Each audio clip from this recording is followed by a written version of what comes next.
하나님께서 오늘 우리에게 주신 말씀은 전도서 9장 11절에서 18절 말씀입니다. 전도서 9장 11절에서 18절 함께 합독하겠습니다.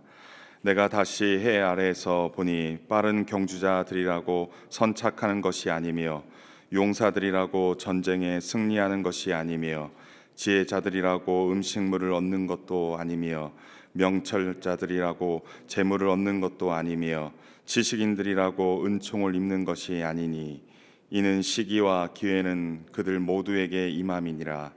분명히 사람은 자기의 시기도 알지 못하나니 물고기들이 재난의 그물에 걸리고 새들이 올무에 걸림같이 인생들도 재앙의 날이 그들에게 홀연히 임하면 거기에 걸리느니라.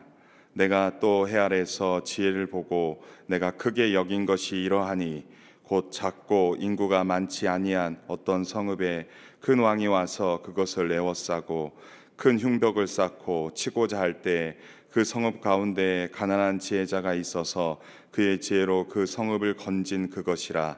그러나 그 가난한 자를 기억하는 사람이 없었도다. 그러므로 내가 이르기를 지혜가 힘보다 나으나 가난한 자의 지혜가 멸시를 받고 그의 말들을 사람들이 듣지 아니한다 하였노라. 조용히 들리는 지혜자들의 말들이 우매한 자들을 다스리는 자들의 호령보다 나으니라. 지혜가 무기보다 나으니라. 그러나 죄인 한 사람이 많은 선을 무너지게 하느니라. 아멘. 오늘 본문 11절 12절은 어제 본문 10절과 연결되어 있습니다. 어제 본문 10절에서 내 손이 이를 얻는 대로 힘을 다하여 할지어다. 내가 장차 들어갈 스올에는 일도 없고 계획도 없고 지식도 없고 지혜도 없음이니라 말씀합니다. 이 말씀은 현재 주어진 삶을 적극적으로 살 것을 명령하고 있습니다.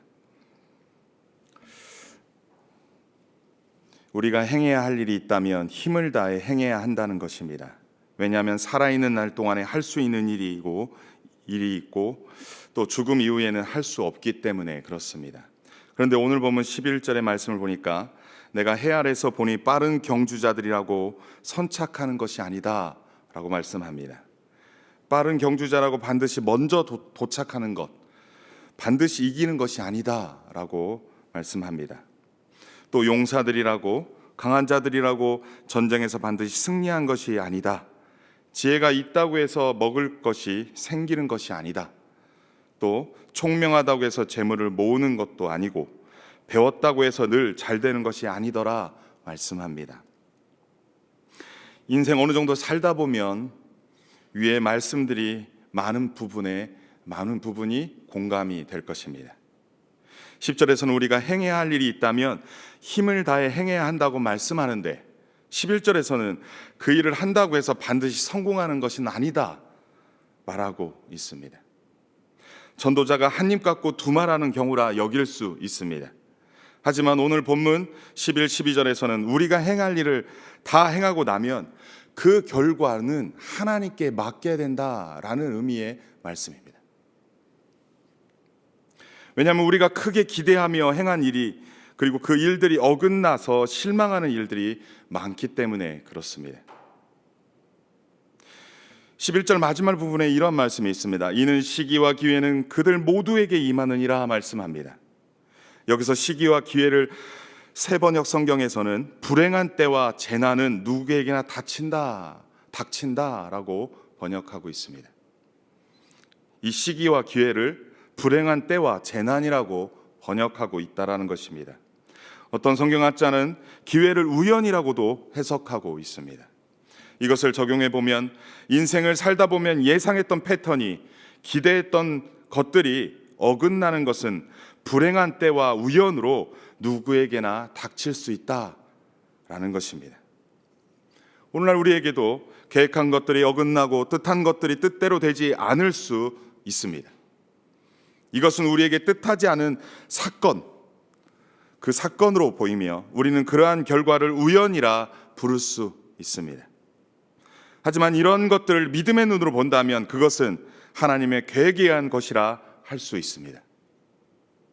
하나님이 허락하지 않거나 하나님의 때가 아니라 할 수 있다라는 것입니다. 이때 우리는 우리가 세운 계획이 하나님의 뜻과 부합한가, 이것이 과연 하나님의 뜻인가 살펴보아야 한다는 것입니다. 하나님의 나라와 하나님의 의를 구한다고 했지만 실상은 하나님의 이름으로 나를 높이고 나를 세우고 나를 위한 것은 아니었나 돌아보아야 한다는 것입니다. 만일 그런 것이 아니고 때와 시기의 문제라면 이 말씀을 기억해야 할 것입니다. 갈라디아서 6장 7절의 말씀입니다. 우리가 선을 행하되 낙심하지 말지니 포기하지 아니하면 때가 이름에 거두리라. 목표도 방법도 과정도 하나님의 나라와 하나님의 의를 위한 것이라면 하나님께서 하나님의 때에 반드시 성취하시고 나아가 열매를 맺게 하실 것입니다. 따라서 우리는 우리가 행할 일을 다 행하고 나면 그 결과는 하나님께 맡겨야 된다는 것입니다. 저는 고등학교 때부터 이게 교회 사역들을 했었습니다. 학생회장도 했고 많은 것들을 했었는데 예정한 날이 있습니다. 수련의 일정들이 딱 잡혀 있고, 그런데 일기예배를 보니까 비가 온다는 겁니다. 장마철이 온다는 겁니다. 그때 어떻게 해야 될까 갈등이 막 되고 있었습니다. 어떠한 일이 닥칠 위기가 있고 어떠한 그런 것들이 계획했던 것들이 어그러질 때 과연 이것을 하나님이 반드시 해줄 거야 라며 기도로 밀고 나갈 것인가, 아니면 중간에 멈춰서 계획을 돌릴 것인가. 우리는 많은 일들을 계획하고 나갈 수 있습니다. 그리고 나가다 보면 어떠한 문제에 봉착하기도 합니다. 그런데 우연에 가장한 어떠한 것으로 하나님이 인도하시는 것인지, 우연을 통한 어떤 재난을 통해서 하나님이 이것을 막으시고 하나님이 막으심으로 하나님의 뜻을 다른 길로 인도하시는 것인지, 아니면 기도하고 극복하며 뚫고 나가야 되는 것인지 수많은 갈등이 있습니다. 오늘날 우리들도 마찬가지입니다. 이 시기와 기회라는 것이 때때로 우리에게 갈등이 되게 하고 때때로 우리를 멈추게 하는데, 이 문제 앞에, 어떠한 문제 앞에 우연을 가장한 하나님의 그 어떠한 재난을 통해서 하나님이 길을 막으시는 것인지, 아니면 선한 일을 하는데 낙심하지 말고 끝까지 밀고 나갈 것인지 끊임없이 갈등할 때가 있습니다. 어쩌면 이 말씀이 그러한 부분들 아닐까 저는 생각해 보았습니다. 우리에게 끊임없는 양자택일의 문제들이 있습니다. 하지만 무엇인가를 계획하고 나아갈 때 분명한 것은 우리는 우리가 행할 일을 다 행하고 나면 그 결과는 하나님께 맡겨야 합니다. 그래야 우리를 향한 하나님의 뜻과 우리를 통한 하나님의 뜻을 나의 뜻과 나의 비전으로 삼고 불행한 때를 잘 통과하여 마침내 하나님의 뜻이 하나님의 때와 하나님의 방법으로 우리에게 성취되기를 주님의 이름으로 간절히 축원합니다. 13절 16절 말씀은 가난한 자의 지혜가 멸시받을 수 있음을 이야기합니다. 13절에서 지혜자는 새로운 단락을 시작합니다. 전도자는 13절에서 10장 20절까지 지혜가 우매함보다 낫다 이야기합니다. 먼저 첫 번째로 지혜자는 해 아래에서 관찰한 것 중에서 크게 여긴 것이 있다 말씀합니다. 그것은 주민이 많지 않은 작은 성읍이 있었는데 한 번은 힘센 왕이 그 성읍을 공격하였습니다. 그는 성읍을 에워싸고 성벽을 무너뜨릴 준비를 하였는데 그때 그 성 안에 있는 한 남자가 살고 있었습니다. 그는 가난하긴 하지만 지혜로운 사람이어서 그의 지혜로 그 성을 구하였다라고 말씀합니다. 그런데요, 문제는 여기서부터입니다. 하지만 어느 누구도 그 가난한 사람을 오래 기억하지 않았다. 그리고 나아가 그는 가난하다는 이유로 많은 사람들에게 멸시를 받았다. 사람들이 더 이상 그에게 기울이지 않았다라고 하는 일들이 벌어진 것입니다. 전도자는 늘 지혜가 무기보다 낫다고 말해왔지만 이러한 것을 보고는 허무함을 느꼈습니다. 가난하다는 이유 때문에, 명문대 출신이 아니라는 이유 때문에, 출신 성분이 명문 가문이 아니라는 이유 때문에, 기타 등등으로 그 사람의 외형적인 것, 그 사람의 그 어떤 모습을 통해서 그 신분과 학연과 지연, 이런 것들 때문에 지혜마저 값없이 되었다라는 것입니다. 똑같은 지혜인데 가난한 사람이 말했다고 그 지혜마저 가난하게 취급하는 것을 지혜자가 보았다라는 것입니다. 우리가 본문을 통해 깨달을 것이 적용할 것이 있습니다. 그것은 가난한 사람의 지혜라 할지라도 그 지혜가 성을 구할 수 있다라는 것입니다. 많은 사람을 구할 수 있다라는 것입니다. 세상 사람들은 가난하다는 이유로 그 사람의 지혜를 무가치하게 하찮게 여긴다 할지라도 우리 하나님의 사람들은 지혜를 지혜로 그대로 수용할 수 있어야 한다라는 것입니다. 사람을 평가할 때 가난하다거나 명문대 출신이 아니라거나 유력한 가문의 출신이 아니라 해서 함부로 평가해서는 안 된다는 것입니다. 하나님의 사람이라 자처하는 우리는 겉으로 보이는 것으로 사람을 평가해서는 안 됩니다. 우리의 믿음의 공동체는 하나님의 지혜가 멸시받는 일이 없도록 지혜를 지혜로 여기고 잘 받아들이는 은혜가 있기를 소원합니다. 17절 18절에는 많은 지혜를 헛되게 하는 한 사람의 죄인이 있다 말씀합니다. 17절 말씀 보니까 조용히 들리는 지혜자들의 말들이 우매한 자들을 다스리는 자의 호령보다 낫다고 말씀합니다. 이 말씀을 세번역 성경에 보면 어리석은 통치자의 고함치는 명령보다는 차라리 지혜로운 사람의 조용한 말을 듣는 것이 낫다라고 말씀합니다.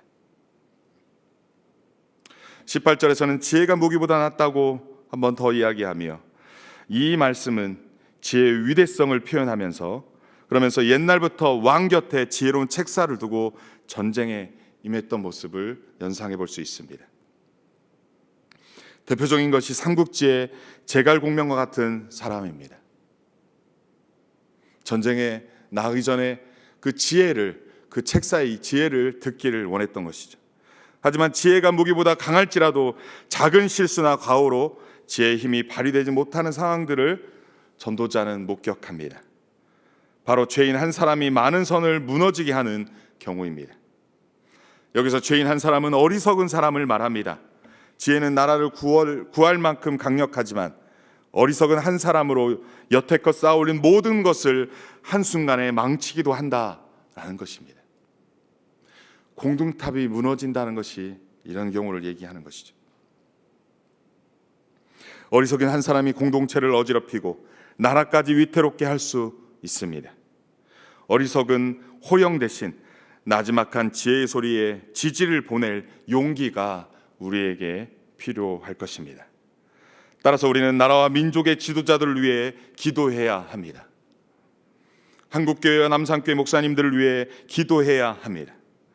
하나님의 나라와 그의 의를 더욱 견고히 세워갈 수 있도록 이 땅의 위정자들이 자신의 이익과 자신 속해 있는 외세 위협에도 국민들을 지키는 지도자들이 되게 해달라고 기도해야 할 것입니다. 우리의 다음 세대들이 자신들의 역량과 지혜를 잘 개발하고 민족과 열방 가운데 하나님의 꿈을 이루는 자들이 되게 해달라고 그런 나라를 세워갈 수 있도록 지도자들 위해 기도해야 한다는 것입니다. 지도자 그 한 사람을 위한 기도를 우리는 게을리하지 말아야 할 것입니다. 오늘 본문에서 하나님은 어떤 분이시고 우리에게 주는 교훈은 무엇입니까? 우리는 행할 일을 다 행하고 그 결과는 하나님께 맡겨야 합니다. 결과는 하나님의 것입니다. 어떠한 계획을 세우고 나아가다 우연을 가장한 재난, 어떠한 불행이 닥쳤을 때 이것이 하나님이 이것을 막기 위한 것인지 아니면 꼭 참고 인내하며 낙심하지 말고 끝까지 선을 붙잡고 행해야 할 것인지 우리는 분별하며 하나님께 기도하며 나아가야 할 것입니다. 결과는 하나님의 것입니다. 두 번째로 가난한 사람의 지혜를 알지라도 지혜가 성을 구하고 많은 사람을 구할 수 있습니다. 따라서 우리는 겉으로 보이는 것으로 사람을 평가하여 하나님의 지혜가 멸시받는 일이 없도록 해야 할 것입니다. 세 번째로는 죄인 한 사람이 많은 선을 무너지게 할 수 있음을 기억하고 나라와 민족과 열방의 지도자들을 위해 기도하라 하십니다. 한국교회와 남산교회 목사님을 위하여 기도하라 하십니다. 여러분, 이 말씀, 주어진 말씀 붙잡고 여러분들 끝까지 순종함으로 우리에게 주어진 또 우리를 기대하시는 그 하나님의 뜻을 온전히 이루시는 저와 여러분 되기를 주님의 이름으로 간절히 축원합니다.